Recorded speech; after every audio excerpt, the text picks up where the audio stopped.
Olá, boa noite a todos, sejam bem-vindos. Hoje está todo mundo bravo com o STF, mas eu estou muito grato, porque ele nos forneceu um assunto esplêndido para a nossa aula. O pessoal aí está dizendo que a sentença aí lavrada 6-5 é iníqua, é obscena, é criminosa, é isso, aquilo, etc, etc, mas ninguém está reparando o ponto principal da história. Se nenhuma penalidade pode ser imposta por nenhuma instância judicial antes da última, isto é, antes da instância suprema, a mais alta, isso significa sumariamente que todos os processos penais têm de ser julgados pelo STF. Todos os processos têm de ser julgados pelos 11 juízes do STF. O que é uma impossibilidade matemática tão óbvia que nem precisa insistir nisso aí. Mas as outras sentenças de nada valerão, não são conclusivas. Todas elas são apenas sugestões. Então, enquanto o processo não passar pelo STF, ele não significa absolutamente nada. Ninguém é punido e nem mesmo absolvido. O sujeito que assinou uma coisa dessa teria que ser imediatamente retirado para um hospício, tá certo? E forçado a reingressar no ensino primário. Porque, obviamente, ele não percebe o ilogismo da situação que ele criou. Porque esta sentença, ela suprime a condição da sua própria aplicabilidade. Portanto, eu lamento discordar do nosso querido ministro Sérgio Moro, quando ele diz que é preciso obedecer esta sentença. Não, não é preciso nem possível obedecer esta sentença, porque um dos princípios fundamentais do direito é ad impossibilia nemo tenetur. Ninguém será obrigado ao impossível. Então, o sujeito está nos impondo uma sentença que nem mesmo a rainha de copas aceitaria, né? É pior do que aquelas sentenças do filme Bananas, do Woody Allen, em que o ditador, ao tomar posse, ele passa os seus primeiros decretos. Decreto número 1. De hoje em diante, todas as roupas de baixo passam a ser roupas de cima. Decreto número 2. De hoje em diante, todas as crianças de 8 anos passam a ter 12. E assim por diante. É uma coisa que está nesse nível. Gente, quando eu falo esse problema do analfabetismo funcional, eu não estou brincando. Isto é uma tragédia pior do que tudo mais, porque transforma o país inteiro num hospício. Ninguém entende o que está dizendo, ninguém entende o que lê, ninguém é capaz de participar de uma discussão. Então, hoje mesmo eu estava ouvindo uma gravação do Alexandre Fruta discutindo com o próprio filho, porque o filho disse: eu sou filho de um ex-ator pornô. E ele disse: você não é filho de um ex-ator pornô, porque no tempo que eu gerei você era ator da Globo. Você entende esse argumento? É argumento ad fructum, exatamente. Né?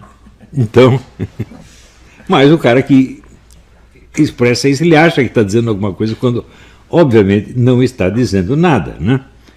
Então, também esse mesmo seu Alexandre Fruta confessou um estupro no programa do Rafinha Bastos. Você confessou um estupro assim, com uma inocência, achando bonito. Não percebeu que era um estupro e no auditório também ninguém percebeu.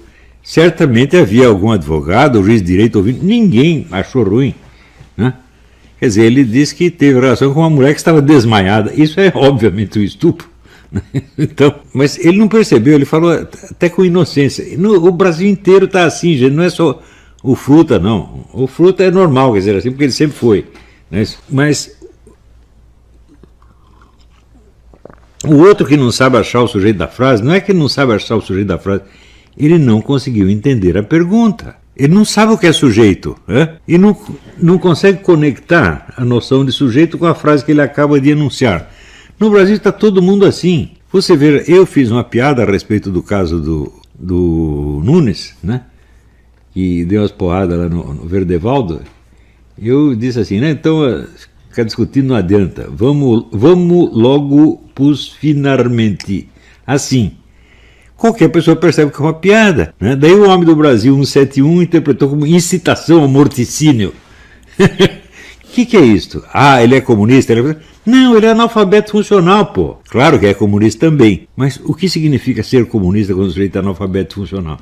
Vai saber o que ele entende por comunismo. Veja, o Brasil está cheio de estudantes universitários que acreditam piamente que o comunismo é liberdade, que no comunismo todo mundo vai poder comer todo mundo, o Estado vai pagar essa coisa toda. Mas onde existiu um comunismo assim?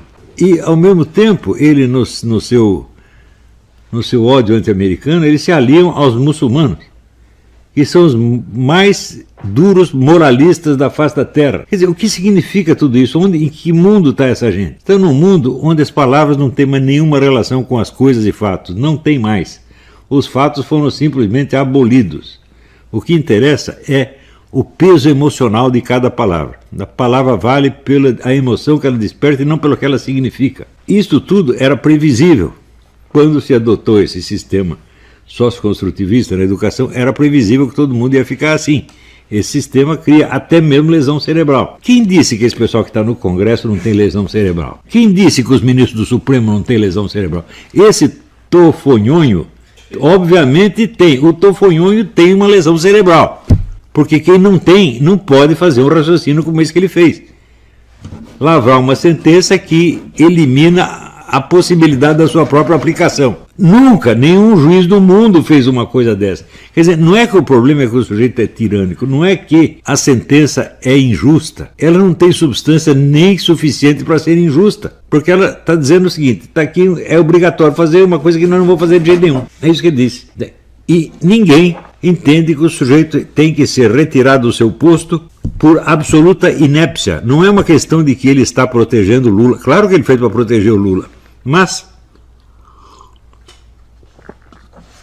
para proteger, no intuito de proteger o Lula, como de fato protegeu, ele lavrou essa sentença que é autocontraditória e que é inaplicável. Portanto, a única utilidade que essa sentença pode ter é o seguinte, ela vai ser usada como pretexto para soltar os queridinhos. Pronto, solta 5 queridinhos. E depois volta à interpretação anterior. E daí todo mundo celebra, reinstauramos a prisão de segunda instância, né, vitória da democracia, etc, etc. Por falar em democracia, essa é outra palavra cujo uso atual comprova o analfabetismo funcional em nível maciço, geral e endêmico. Porque sempre vem junto a expressão instituições democráticas. Qualquer sujeito que fala em instituições democráticas, fala uma vez ou outra, tudo bem, mas o cara que insiste muito nisso, que acredita na defesa das instituições democráticas, é, obviamente, ou um analfabeto funcional ou um vigarista, assim, perigosíssimo, porque nenhuma instituição é democrática, por definição. A instituição jamais pode ser democrática em si mesma. Ela se torna democrática na medida em que obedece à vontade do povo. Senão ela é uma instituição tirânica, ditatorial. Isso é a definição da ditadura. São instituições que não obedecem à vontade do povo, mas que se impõem a sua própria autoridade e a sua própria essência à vontade do povo, em vez de obedecer à vontade do povo. Ora, as instituições brasileiras foram todas construídas de modo a jamais ter de prestar satisfação à vontade popular. Isso no Brasil é o normal. E o pessoal acredita que o Congresso é democrático, o STF é democrático, os tribunais são democráticos. Isso é um absurdo, gente. Jamais uma instituição pode ser democrática. O que é democrático é o procedimento da instituição. É a ação dessa instituição. Assim como, vamos dizer, uma pessoa não pode ser democrática em si mesma, ela só pode ser democrática se ela seguir a vontade do povo, senão não. Quer dizer, uma instituição que se impõe ao povo é o avesso da democracia. E quando você fala em instituições democráticas, você já está invertendo. Quer dizer, em vez de ser instituições obedientes à democracia, você diz que as instituições são democráticas em si mesmas. Isso quer dizer que você vai ter que obedecer às instituições para poder dizer que você é democrático. Ou seja, você tem que obedecer uma imposição tirânica para poder ser chamado de democrata. Não deveria ser preciso explicar isso. Se nós não estivéssemos num país de analfabetos funcionais, eu não precisaria explicar isso, gente. Agora estou eu aqui do alto dos meus 72 anos, saindo do hospital, tenho que vir para explicar isso para juízes de direito, para essas excelências de merda, para essas pessoas que não merecem respeito nenhum e que não deveriam sequer ser ouvidas. Então eu digo, essa sentença do Tofonhonho não é que ela não tem de ser obedecida, ela não tem como ser obedecida, porra. Ele está dizendo o seguinte, eu, Tofonhonho, sou o único juiz que pode julgar todos os processos penais deste país. E vou julgar. O que é para responder? vai a merda, senhor. Vai chupar uma pica. Se souber o que é pica, se souber localizar. Não é isso? Então, veja, o amor que as pessoas têm ao fetiche da forma democrática, sem substância democrática, está levando o país a se tornar uma ditadura, meu Deus do céu. Porque eles não sabem o que é realmente a democracia. Democracia não pode existir no nível institucional, só pode existir no nível pragmático, no nível da ação. São as ações que são democráticas quando obedecem à vontade popular. Mas vontade popular no Brasil não significa nada. Não houve um plebiscito em que 70 e tanto por cento da população favoreceu a liberação das armas. Foi obedecido? Não foi obedecido até hoje. Não foi obedecido por quem? Pelas instituições democráticas. E quem quer que as instituições democráticas obedeçam à vontade popular é chamado de fascista, de tirano, de adepto da ditadura, etc, etc, etc. Quer dizer, esta inversão mostra o seguinte: o pessoal perdeu o uso da linguagem. E quando se perde o uso da linguagem, você ainda falar em democracia não tem sentido, porque a democracia, todo mundo diz, a democracia depende do diálogo. Fala, que diálogo? Que diálogo pode haver com quem não entende o que está dizendo? Fale mais alto, fale mais alto. O mesmo com militância também. Em que sentido? Ah, sim, a palavra militância também, a palavra milícia. Você vê, existem as notícias de 2013, o PT e o PSDB formando milícias pagas. E isso não é crime. Daí aparece a hipótese vaga de uma milícia bolsonarista trabalhando uma campanha que não tinha dinheiro, que não gastou dinheiro nenhum. Ah, então pode ser que outra pessoa pagou. Se outra pessoa pagasse, o que tem de errado nisso? Pagou com dinheiro público? Não, pagou com seu próprio dinheiro. Mas isso não é verdade na quase totalidade dos casos. Por exemplo, né, o pessoal, os meus alunos que escrevem, mandam mensagens, etc, etc. Ninguém está pagando para eles fazerem isso. O único cara que poderia pagar seria eu, mas eu não tenho dinheiro para pagar tudo isso. Isso é um absurdo. Além disso, eu tenho 500 mil leitores, como é que eu vou subsidiar, como é que eu vou treinar 500 mil leitores para fazer mensagem, né, de assassinato de reputação. Agora, as pessoas não sabem o que é assassinato de reputação. Hoje em dia é assim, qualquer coisa que você escrever contra qualquer um é assassinato de reputação. Se você diz assim, o Lula é ladrão, é assassinato de reputação. Se você diz, o Lula é bebum, é assassinato de reputação, né? O Lula é mentiroso, ele andou mentindo contra o Brasil no mundo inteiro. É assassinato de reputação. O Lula é estuprador de cabrita, assassinato de reputação. O Lula se gabou de tentar estuprar um companheiro de cela, é assassinato de reputação. Essas 5 afirmações são verdades, verdades comprovadas, com testemunho, alguns testemunhos do próprio Lula, mas é assassinato de reputação. Então significa o seguinte, o pessoal não sabe mais o que é assassinato de reputação. E vem dizer, o Olavo faz assassinato de reputação? Sim, eu sou o personagem do assassinato de reputação. Fui eu que botei a minha própria cara na capa da revista com um chapéu de palhaço? Fui eu que botei a minha própria cara na capa da revista beijando o Bolsonaro na boca? Fui eu que me acusei, baseado no depoimento de uma senhora que se diz minha filha, né? Fui acusado de fazer uma ameaça à mão armada a meus filhos, que eles próprios negaram, as próprias vítimas do crime negaram que... Não, ele não me ameaçou nem com chinelo. E ainda tem gente que quer ouvir o testemunho dessa dona. É claro que eu não vou discutir com ela, é evidente. E é evidente que é biruta, é mentirosa compulsiva. Quer dizer, se você diz que houve um crime, as próprias vítimas do crime dizem que não houve crime nenhum, então isso é um assassinato de reputação. Né? Para ser um assassinato de reputação, precisa, em primeiro lugar, ser um crime de calúnia e difamação. Senão, não é um assassinato de reputação. Se você acusa o sujeito de uma coisa que ele realmente fez e que tem comprovação, não é assassinato de reputação. Pode ser até uma coisa desagradável, mas... Agora tudo virou assassinato de reputação. Mas o assassinato de reputação verdadeiro que se praticou contra mim, em quantidades assim, colossais, não, isso não interessa. Você veja... Agora aqui eu quero fazer uma crítica ao excelente deputado, Felipe Barros. Felipe, as suas explicações na comissão são excelentes, mas esse negócio de você chamar o Alexandre Frota de seu amigo é obsceno. Obsceno. Esse cara é um estuprador, confesso, ele confessou na televisão. Né? E é um autor de fake news com assassinato de reputação. Ele faz isso na sua frente e você é amigo dessa gente? Né? Você não sabe que Jesus Cristo proibiu andar com o círculo dos escarnecedores, entre os quais esse cara é um membro proeminente? Nunca mais diga isso. Não chame esse cara de excelência. Você não é, primeiro, pela lei você não é obrigado a chamar de excelência, chamar de senhor já é muita coisa. Eu não chamaria nem de senhor. Eu acho honra demais. Né? Senhor do quê? Você não é senhor nem do seu próprio comportamento. Né? Não é senhor da sua própria conduta. Não é capaz de se controlar. É um homem que confessa que viu a dona lá, viu a mãe de santo. Você acha normal um sujeito ver uma mulher pela primeira vez e tem que comê-la imediatamente?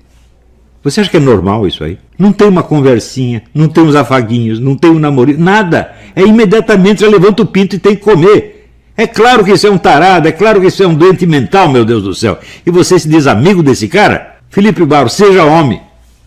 Não faça mais isso. Isso tira 90% do impacto das coisas que você disse. Veja, esta coisa de ter que afagar o adversário é um erro medonho. Veja, o general Heleno, outro dia, falando com a Sâmia Bonfim, comunista, disse, nós temos ideias diferentes, mas podemos trabalhar juntos pela grandeza do Brasil. Não, não podemos, general. Claro que não podemos, porque o que ela entende por grandeza do Brasil é, primeiro, a elevação do lumpenproletariado a um poder político.